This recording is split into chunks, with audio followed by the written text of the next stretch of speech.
Parat që u jepen që në moshë të vogël që t'jem para xhepi, shpenzimi ditor, në këtë moshë, 8, 9, 10 vjeç, sa duhet jenë dhe janë vërtet nevojshme? Mendoj që jo. Pra, ka forma të ndryshme për ta stimuluar fëmijën që të menaxhojë një buxhet të vogël, por mendoj që duhet jetë brenda ambienteve të shtëpisë ose nën kontrollin e prindërve.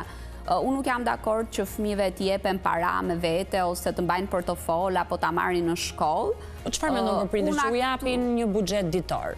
200 lekë. Çfarë i duhen, po them 500 lekë, 5000 lekë të vjetra, një 8 vjeçar?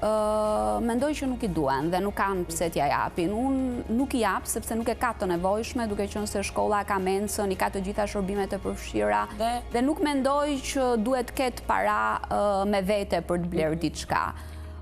Si që a thash, mendoj që gjithmonë parat që duhet kenë fëmijë duhet jenë të kontrolluara, sepse ndodh shpesh herë që ti jep ato para, po keq përdorohen. Nuk është çështja e 20 lekshit apo 200 lekshit, por shumë çështje parimi.